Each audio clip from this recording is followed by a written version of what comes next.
जैसी उम्मीद थी ठीक वैसा ही हुआ। आम आदमी पार्टी के सांसद अशोक मित्तल, जी हां यही है अशोक मित्तल, इनके 9 ठिकानों पर ईडी ने छापा मार दिया। यानी जिन राघव चड्ढा को हटाकर आम आदमी पार्टी ने जिन्हें राज्यसभा में डिप्टी लीडर बनाया, उन्हीं अशोक मित्तल के ठिकानों पर ईडी ने छापा मार दिया। अब यह संजोग है या प्रयोग?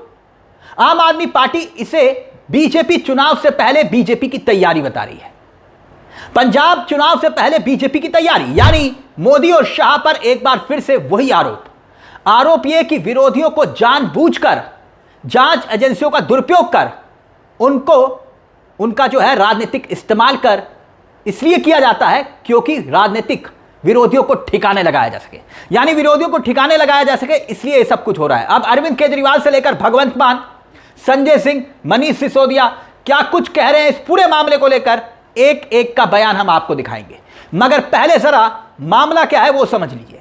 दरअसल हुआ यह कि बुधवार के दिन पंजाब के फगवाड़ा में लवली प्रोफेशनल यूनिवर्सिटी, यहां पर छापेमारी हुई, यानी यूनिवर्सिटी में ही छापेमारी, और इसी यूनिवर्सिटी के मालिक हैं आम आदमी पार्टी के राज्यसभा के सांसद अशोक कुमार मित्तल। यही अब सवाल यह कि टाइमिंग, जी हां टाइमिंग क्यों? क्योंकि हाल ही में मित्तल को पार्टी ने राज्यसभा में डिप्टी लीडर का पद दिया।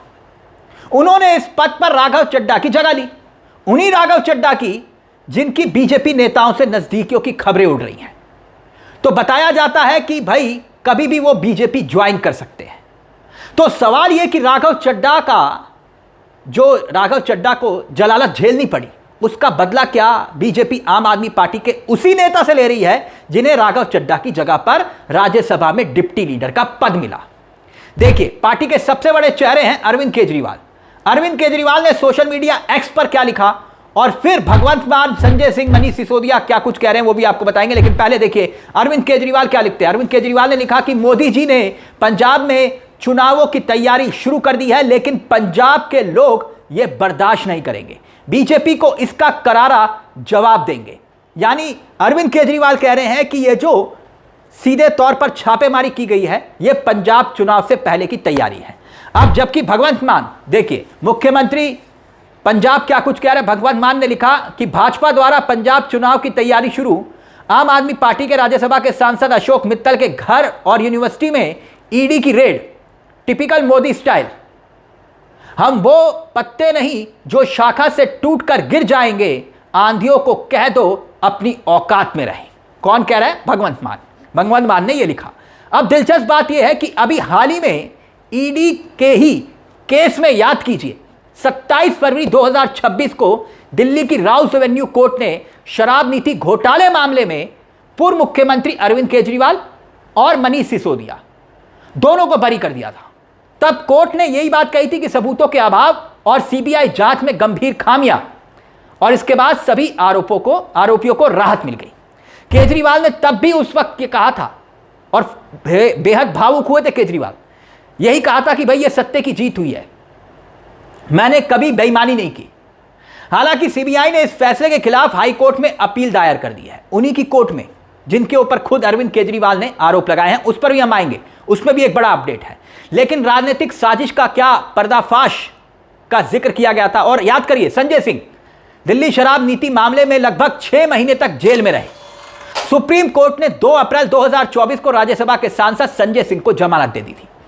तब भी कोर्ट ने ईडी से सवाल किया था कि जब 2 करोड़ रुपए के कथित रिश्वत का कोई अता पता नहीं, तो फिर आखिरकार संजय सिंह को जेल में क्यों रखा हुआ है। 4 अगस्त 2025 ये वो तारीख थी जब दिल्ली की राउस एवेन्यू कोर्ट ने पीडब्ल्यूडी भर्ती मामले में सीबीआई की क्लोजर रिपोर्ट को स्वीकार करते हुए आम आदमी पार्टी के नेता सत्येंद्र जैन को बड़ी राहत दी थी। यानी हर मामले में क्लीन चिट मिलती रही, और सीबीआई को 4 साल की जांच में, सत्येंद्र जैन के मामले में 4 साल की जांच में भ्रष्टाचार, अवैध लाभ का एक सबूत नहीं मिला। केस को बंद करना पड़ा। यानी एक के बाद एक घटनाएं ये बताती हैं कि ईडी हो या फिर सीबीआई हो, आम आदमी पार्टी के नेताओं को रडार पर लेती रहती है। मगर आज तक किसी भी मामले में मोदी सरकार की यह जांच एजेंसी, जिस पर खुद सवाल उठते हैं, यह साबित नहीं कर पाई कि आम आदमी पार्टी के नेता भ्रष्टाचार में लिप्त हैं। अब देखिए, संजय सिंह आम आदमी पार्टी के तेजतर्रार चेहरे, राज्यसभा के सांसद, वो क्या लिखते हैं आपकी स्क्रीन पर। जहां जहां चुनाव होता है बीजेपी अपनी एजेंसियों को पहले भेज देती है। पंजाब चुनाव के पहले राज्यसभा में आम आदमी पार्टी के उपनेता अशोक मित्तल के घर ईडी की छापेमारी उसी की एक शुरुआत है। इस खेल से कोई फायदा नहीं हुई। पंजाब में बुरी तरह हारेगी बीजेपी। कौन लिख रहा है? संजय सिंह। संजय सिंह, आपने देखा होगा कि राज्यसभा में सबसे ज्यादा आक्रामक विपक्ष के नेताओं में संजय सिंह दिखाई देते हैं। अब आइए मनीष सिसोदिया। मनीष सिसोदिया क्या लिख रहे हैं? पूर्व डिप्टी सीएम दिल्ली। उन्होंने लिखा कि जब भी किसी राज्य में चुनाव होता है तो मोदी जी अपनी चुनावी फौज का पहला दस्ता भेज देते हैं। ईडी और सीबीआई का रेड करने का ड्रामा चलता है, फिर दंगे भड़काने वाली फौज आती है, उसके बाद अमित शाह और मोदी जी के दौरे होते हैं। लेकिन मोदी जी ध्यान रखिएगा, यह पंजाब है, यहां बाबा साहेब और भगत सिंह से नफरत करने वालों की दाल नहीं गलने वाली। यानी मनीष सिसोदिया भी वही बात कह रहे हैं कि जब भी चुनाव होता है तो पहले एंट्री होती है बीजेपी की, नहीं ईडी की। अब ईडी की इसी कार्रवाई को लेकर अगर हम देखें समझे तो जालंधर और चंडीगढ़ की टीमों ने मिलकर यह छापेमारी की है। छापेमारी लवरी ग्रुप से जुड़े कारोबारी संस्थानों पर की गई है।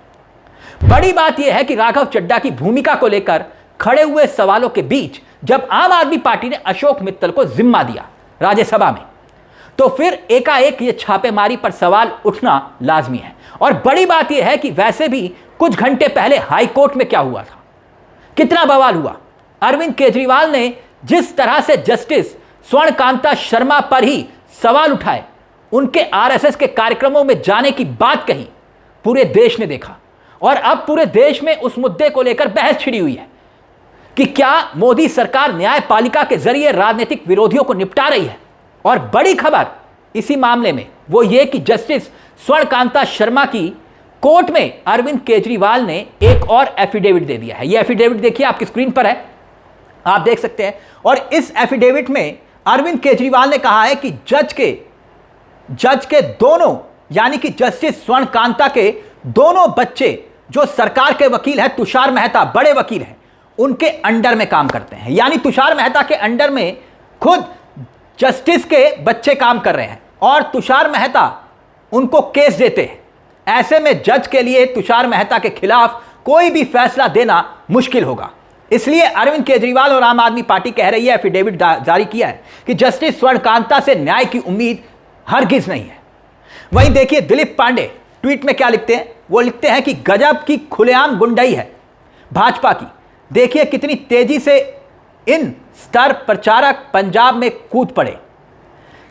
अब आगे वो लिखते हैं कि भाजपा किसी गलतफहमी में ना रहे, पंजाब के लोग देख रहे हैं आपकी तानाशाही। पंजाब ऐसा करारा जवाब देगा कि आप कल्पना भी नहीं होगी, आपको कल्पना भी नहीं होगी। कोई बात नहीं, सफर में मुश्किलें आए तो जरूरत और बढ़ जाती है, कोई जब रास्ता रोके तो हिम्मत और बढ़ती है।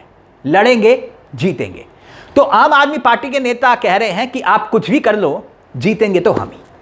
पंजाब में चुनाव से पहले की तैयारी। वैसे पश्चिम बंगाल चुनाव से भी ठीक पहले ईडी ने छापेमारी की।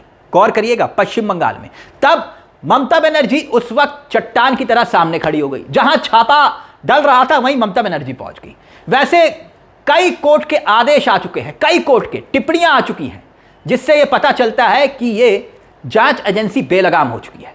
पंजाब और हरियाणा हाई कोर्ट के जस्टिस महावीर सिंह सिंधु की टिप्पणी याद है ना आपको, जब कांग्रेस के विधायक सुरेंद्र पवार के मामले में कोर्ट ने क्या कहा था कि ईडी की हरकतों को कोर्ट ने इनडिफेंसेबल इन लॉ कहा था। यानी कि इस एजेंसी ने ऐसे काम किए हैं जिसका बचाव कानून के सामने नहीं किया जा सकता। इतना ही नहीं, सुप्रीम कोर्ट ने, यह खबर देखिए आपकी स्क्रीन पर, सुप्रीम कोर्ट ने छत्तीसगढ़ की अफसर सौम्या चौरसिया को 2.25 साल से ज्यादा जेल में रखने को लेकर जो टिप्पणी की वो काफी अहम है। यह समझने के लिए कि ईडी अब एक विभाग की तरह नहीं बल्कि एक दानक्कर की तरह ढांचा है उसका, जिसे नहीं रोका गया तो यह संस्था भारत के लोकतंत्र को ही निगल जाएगी। यानी कोर्ट कह रहा है अलग अलग मामलों में। यानी जाहिर सी बात है कि ईडी जानती है कि प्रक्रिया क्या है, प्रक्रिया ही एक सजा है, ईडी ये समझ रही है। और प्रक्रिया में उलझाना ही ईडी का सबसे बड़ा मकसद है। 2-2 साल तक विपक्ष के नेताओं को जेल में डाले रखो, ठीक चुनाव से पहले विपक्ष को इस तरह से बदनाम करो कि पूरा खेल खत्म हो जाए। यह तो गनीमत है कि विपक्ष ने ईडी के डर का भूत उतार फेंका है, वरना इस देश का लोकतंत्र खोखला हो चुका होता। तो क्या अशोक मित्तल के मामले में भी कुछ ऐसा ही दिखाई दे रहा है? क्या वाकई में पंजाब चुनाव की आहट है, या फिर राघव चड्ढा को लेकर बीजेपी का बदला? इस पूरे मुद्दे को लेकर आपकी क्या राय है? आप क्या सोचते हैं? अपनी राय हमें कमेंट बॉक्स में जरूर दीजिएगा। मुझे तिलक चावला को दीजिए इजाजत। एक छोटी सी दरख्वास्त, चैनल को सब्सक्राइब जरूर कर लीजिएगा। ये मंच आप ही का है, जहां हम सिर्फ खबर नहीं दिखाते बल्कि खबर के पीछे की खबर भी बताते हैं। नमस्कार, जय हिंद, जय भारत।